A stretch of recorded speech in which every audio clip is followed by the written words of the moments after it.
মহানবী সাল্লাল্লাহু আলাইহি সাল্লাম এর ওফাতকালে আখিরি নবী হযরত মুহাম্মদ সাল্লাল্লাহু আলাইহি সাল্লাম এর ওফাতের পূর্বে তিনি কিছুদিন শয্যাশায়িত ছিলেন। এই সময়কালে তাহার কলিজার টুকরা আদরের কন্যা হযরত ফাতেমা খুবই মুষড়ে পড়েন, কারণ আল্লাহ রাব্বুল আলামিনের কুদরতে তিনিও অনুধাবন করতে পেরেছিলেন যে তার প্রিয় পিতা রাসূল সাল্লাল্লাহু আলাইহি সাল্লাম এর দুনিয়ার জীবন শেষ হয়ে এসেছে। কিন্তু এই ভয়াবহ বিপদের সময়ও তিনি ক্ষণিকের জন্য চেতনা হারাননি। আল্লাহর খাঁটি বান্দা হিসেবে তার উপর পরিপূর্ণ ও অবিচল আস্থা রেখেছিলেন, যা কাল কিয়ামত পর্যন্ত প্রত্যেক মুসলিম নারীর জন্য অনুসরণীয় দৃষ্টান্ত হয়ে আছে।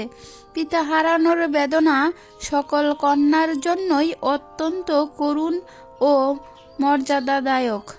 মর্মদায়ক। সেখানে রাসূল সাল্লাল্লাহু আলাইহি সাল্লাম এর মতো পিতার অত্যন্ত আদরের কন্যা মহিয়সী ফাতেমা এর নিকট বেদনা কতটা মর্মদায়ক তা বর্ণনার মাধ্যমে দর্শকের কাছে তুলে ধরা অসম্ভব। তবে বিভিন্ন নির্ভরযোগ্য সূত্র ও ঐতিহাসিক বিবরণ থেকে সেই পরিস্থিতির সময় ফাতেমা রাদিয়াল্লাহু তাআলা আনহা এর সম্পর্কে কিছু ধারণা আমরা লাভ করতে পারি, যার দ্বারা আমরা নিজেদের সংশোধন করে নিতে পারি। পবিত্র রবিউল আউয়াল মাসের প্রথম দিক থেকে ক্রমশ মহানবী সাল্লাল্লাহু আলাইহি সাল্লাম এর শারীরিক অবস্থা আরও খারাপ দিকে হতে লাগল। মাঝে মাঝে তিনি চেতনা হারিয়ে ফেলতে লাগলেন, আবার চেতনা ফিরাইয়া পাইতেছিলেন। উল্লেখ্য যে হুজুর সাল্লাল্লাহু আলাইহি সাল্লাম এর দুনিয়ার পবিত্র জীবনকালে তিনি কখনো এমনইভাবে পীড়িত হন নাই। তিনি ছিলেন এই দুনিয়া তথা সকল মাখলুকাতের জন্য রহমত স্বরূপ। আল্লাহ রাব্বুল আলামিন তার প্রিয় হাবিবের উপর অসংখ্য রহমত দান করেছেন। হুজুর সাল্লাল্লাহু আলাইহি সাল্লাম এর পবিত্র দেহ মোবারকের উপর কখনো মশা মাছি বসে নাই, কিন্তু হুজুর সাল্লাল্লাহু আলাইহি সাল্লাম এর দুনিয়াতে আরাম আয়েশের জন্য সামান্য সময়ও ব্যয় করেননি। তিনি ইন্তেকালের আগ পর্যন্ত কষ্টের মধ্যে অতিবাহিত করেছেন, সমগ্র উম্মতের মুক্তির জন্য কষ্ট ও পরিশ্রম করে গেছেন। অথচ অত্যন্ত আফসোসের কথা, আমরা সেই নবীর উম্মত হয়েও তার চিন্তাধারার বিরোধী সকল কাজ আমরা লিপ্ত রয়েছি। সর্বশ্রেষ্ঠ মানব রাসূল সাল্লাল্লাহু আলাইহি সাল্লাম এর শারীরিক শক্তি আরও লোপ পেতে লাগল। জান্নাতের পথে যাত্রার চরম মুহূর্তটির জন্য যে তিনি অপেক্ষা করেনি মাত্র, তিনি সে আর দুনিয়াতে থাকবেন না, অচিরেই প্রস্থান করবেন, এটা সকলেই জানত। তিনি নিজেও বহুবার একথা আকার ইঙ্গিতে প্রকাশ করেছেন।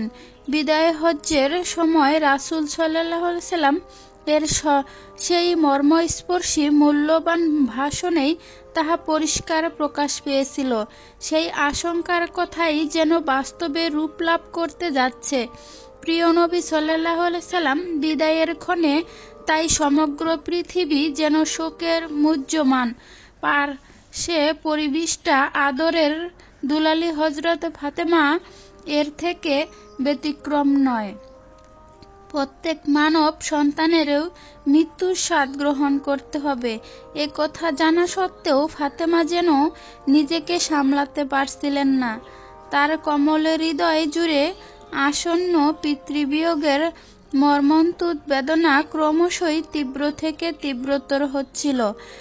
এতদিন যে পিতা সাল্লাল্লাহু আলাইহি সাল্লামকে সুখে দুঃখে নিকটে পেয়েছেন, বিভিন্ন আবদার নিয়ে হাজির হয়েছে, আন্তরিকভাবে সেবা করেছেন, আল্লাহর হুকুম আহকামগুলো তার কাছ থেকে জেনে নিয়েছেন, তিনি আজ দুনিয়া থেকে চিরবিদায় গ্রহণ করেছেন, এটা ফাতেমা রাদিয়াল্লাহু তাআলা আনহা এর মনে যেন বিশ্বাসই হচ্ছে না।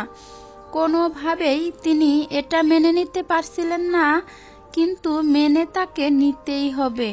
এ যে আল্লাহ রাব্বুল আলামিনের সিদ্ধান্ত।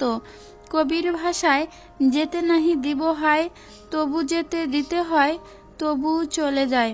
ধরে রাখা যখন কোনো উপায়ই আর রইল না, তখন নবীনন্দিনী ফাতেমা রাদিয়াল্লাহু তাআলা আনহা বাঁধভাঙ্গা কান্নায় সিক্ত হয়ে পড়লেন।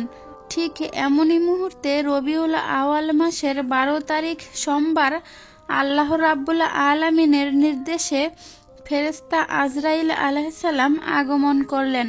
প্রথমে আজরাইল আলাইহিস সালাম এক গ্রাম্য আরবের বেশে মহানবী সাল্লাল্লাহু আলাইহি সাল্লাম এর গৃহের বাইরে দাঁড়িয়ে গৃহে প্রবেশের জন্য সালাম সহকারে অনুমতি প্রার্থনা করলেন।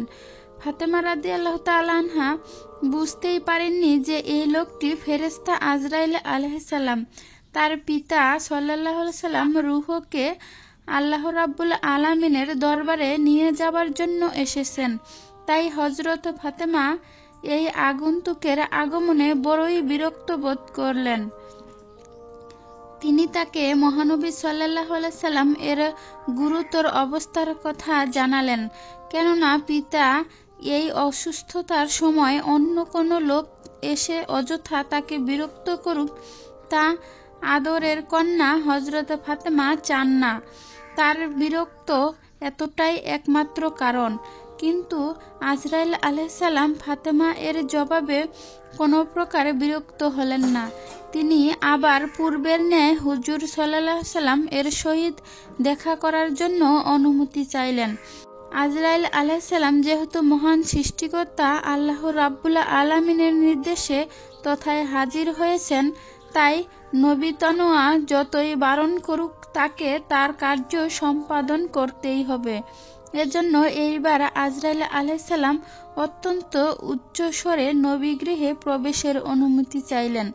এবারে আওয়াজ এতটাই ভয়ানক এবং কর্কশ ছিল যে উহাতে আজরাইল আলাইহিস সালাম এর স্বকীয় কণ্ঠ বৈশিষ্ট্য কিছুটা প্রকাশ পাইয়াছিল। পূর্বই উল্লেখ করা হয়েছে যে ফেরেশতা হযরত আজরাইল আলাইহিস সালাম তার আসল রূপ চেহারা প্রকাশ না করে একজন সাধারণ আরবের ছদ্মবেশে এসেছিলেন। আল্লাহ রাব্বুল আলামিনের ইচ্ছাতেই এমন হয়েছে। অতএব এ সম্পর্কে অযথা তর্ক বা সন্দেহের কোনো অবকাশ নেই। যাই হোক, আজরাইল আলাইহিস সালাম সেই ভয়ানক ও ভীতিব্যঞ্জক আওয়াজ যুক্ত অনুমতি প্রার্থনা শুনে নবীগৃহে উপস্থিত সকল কাঁপিয়া উঠিল। হযরত ফাতেমা চিৎকার দিয়ে হুজুর এর কাছে গিয়ে এই আগন্তুকের কথা জানালো। আখেরি নবী রাসূল সাল্লাল্লাহু আলাইহি সাল্লাম এর বুঝতে একটুকুও বাকি রইল না যে তার অন্তিম সময় উপস্থিত হয়েছে এবং আল্লাহ রাব্বুল আলামিনের নির্দেশে আজরাইল আলাইহিস সালাম তার কার্য সুসম্পন্ন করতে এসেছে। তাকে বাধা দিয়ে কোনো লাভ নেই এবং তাকে বাধা দেওয়ার মতো সাধ্য কারও নেই। মহানবী সাল্লাল্লাহু আলাইহি সাল্লাম ইহাকে হাসি মুখেই বরণ করতে প্রস্তুত ছিলেন, কারণ রাসূল সাল্লাল্লাহু আলাইহি সাল্লাম তার উপর অর্পিত দায়িত্ব সঠিক ও পরিপূর্ণভাবে সুসম্পন্ন করেছিলেন। তাই প্রিয় কন্যা ফাতিমাকে ধৈর্য ধারণ করার জন্য উপদেশ দিলেন। মহানবী সাল্লাল্লাহু আলাইহি সাল্লাম আজরাইল আলাইহিস সালামকে অপেক্ষা করতে বললেন, যাতে এর মধ্যে তিনি জিবরাইল আলাইহিস সালাম এর সঙ্গে একটু কথা বলতে পারেন। মহানবী সাল্লাল্লাহু আলাইহি সাল্লাম ফেরেশতা জিবরাইল আলাইহিস সালামকে আল্লাহর নিকট থেকে জানতে বললেন, তার অবর্তমানে উম্মতের দায়িত্ব কে লইবে, কিংবা জিবরাইল আলাইহিস সালাম মহানবী সাল্লাল্লাহু আলাইহি সাল্লামকে জানালেন তার অবর্তমানে মহান আল্লাহ রাব্বুল আলামিন তার উম্মতের দায়িত্বভার স্বয়ং গ্রহণ করেছেন। জিবরাইল আলাইহিস সালাম এর নিকট থেকে একথা শ্রবণ করে মহানবী সাল্লাল্লাহু আলাইহি সাল্লাম যেন স্বস্তি পেলেন। দুনিয়ার জীবনের এই অন্তিম মুহূর্তের উম্মতের দারদি মহানবী সাল্লাল্লাহু আলাইহি সাল্লাম উম্মতের কথা ভুললেন না। উম্মতের চিন্তায় তিনি চিন্তিত ছিলেন। নিজের সুখ শান্তির কথা তিনি কখনো চিন্তা করেননি। উম্মতের জন্য তার কতটা টান ছিল উপরোক্ত আলোচনায় তার পরিষ্কার ইঙ্গিত পাওয়া যায়। এরপর মহানবী সাল্লাল্লাহু আলাইহি সাল্লাম ফেরেশতা আজরাইল আলাইহিস সালামকে ভিতরে আসার জন্য ফাতেমাকে বললেন।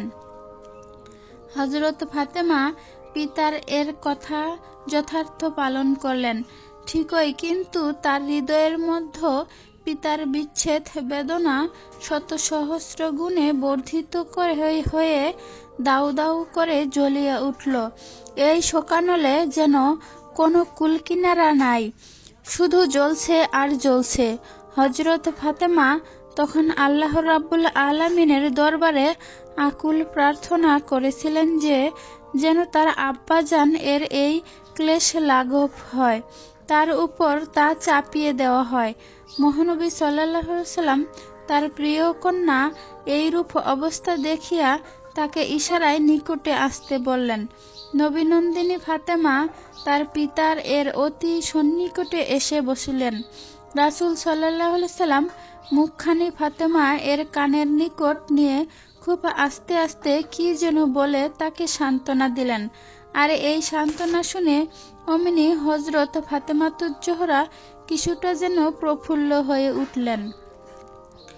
সম্ভবত মহানবী সাল্লাল্লাহু আলাইহি সাল্লাম প্রিয় কন্যাকে এই বলেছিলেন যে আহলে বাইতের মধ্যে তুমি সর্বপ্রথম আমার সহিত মিলিত হবে। বস্তুত রাসূল সাল্লাল্লাহু আলাইহি সাল্লাম এই ভবিষ্যৎবাণীর মধ্যেই প্রিয় কন্যা ফাতেমা এর শীঘ্রই ইন্তেকালের খবর নিহিত ছিল, যা পরে প্রমাণিত হয়। যা হোক, প্রিয় পিতা রাসূল সাল্লাল্লাহু আলাইহি সাল্লাম এর ইন্তেকালের পর এই নশ্বর পৃথিবীতে তার বেশি দিন অতিবাহিত করতে হবে না, এ কথা শুনতে পেরে ফাতেমা সম্ভবত ক্ষণিকের জন্য হলেও বেদনা ভুলতে পেরেছিলেন। কিন্তু পিতৃশোক কি এতই সহজেই অন্তর থেকে দূর করা যায়? সেটা কখনো সম্ভব নয়। আর পিতাভক্ত কমল হৃদয়ের অধিকারী হযরত ফাতেমা এর নিকট থেকে সেটা তো মোটেই আশা করা যায় না। ফাতেমা নিজ ইন্তেকালের আগ পর্যন্ত পিতা রাসূল সাল্লাল্লাহু আলাইহি সাল্লাম এর ইন্তেকালের শোকানল বন্ধ করতে পারেননি। এখানে উল্লেখ করা প্রয়োজন যে রাসূল সাল্লাল্লাহু আলাইহি সাল্লাম এর ইন্তেকালের 6 মাস পর হযরত ফাতেমা ইন্তেকাল করেন, এবং যা এক কথায় হুজুর সাল্লাল্লাহু আলাইহি সাল্লাম এর পূর্বোক্ত ভবিষ্যদ্বাণী বাস্তবে প্রতিফলন ঘটে। রাসূল সাল্লাল্লাহু আলাইহি সাল্লাম এর ইন্তেকালের পর আর কখনোই হযরত ফাতেমাকে প্রফুল্ল দেখা যায়নি। সকল সময়ই তার মুখখানি মলিন থাকত। এমনিভাবে নারীকুলের শিরোমণি হযরত ফাতেমা পিতৃভক্তি ও রাসূল ভক্তির যে দৃষ্টান্ত রেখে গেছেন তা কিয়ামত পর্যন্ত অনুসরণীয় দৃষ্টান্ত হয়ে থাকবে।